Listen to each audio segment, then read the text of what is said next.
Saudara-saudari terkasih, saya ingat akan seorang dosen filsafat namanya Romo Anton Bakker.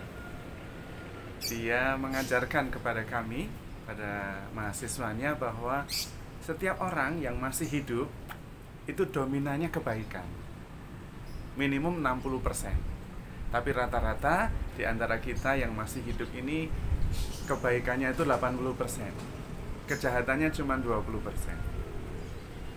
Karena kalau kejahatannya dominan, dia mati. Misalnya kejahatannya 40%, maka dia bahkan dengan dirinya sendiri pun jahat. Dia ingin bunuh diri. Maka kita semua, kita bahagia karena kita dominannya itu kebaikan. Ini penting supaya bisa melihat orang lain sebagai orang baik, sebagai orang yang dominannya baik.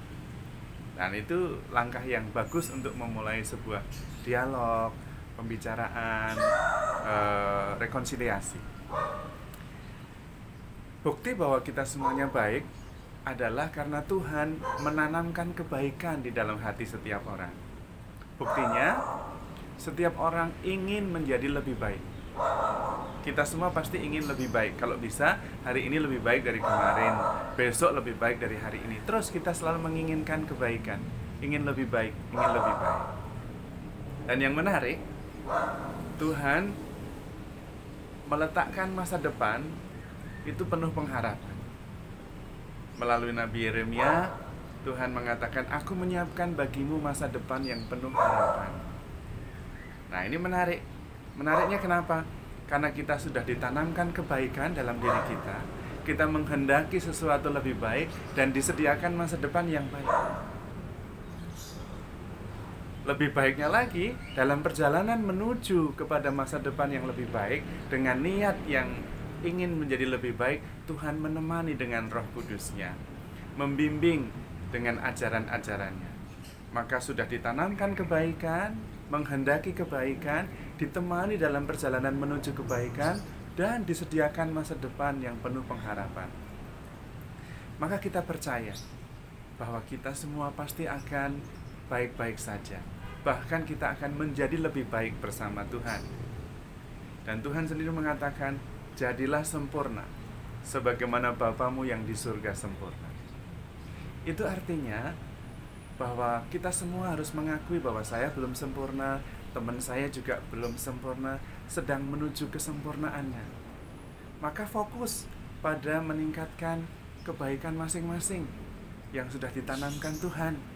Tidak usah pusing dengan kelemahan orang lain, tapi sama-sama, saya belum sempurna, oh dia juga belum sempurna, kita sama-sama sedang menuju kesempurnaan. Mari kita bersama-sama mengejar kesempurnaan sebagaimana Tuhan kehendaki. Hendaklah kamu semua menjadi sempurna seperti Bapamu di surga sempurna adanya.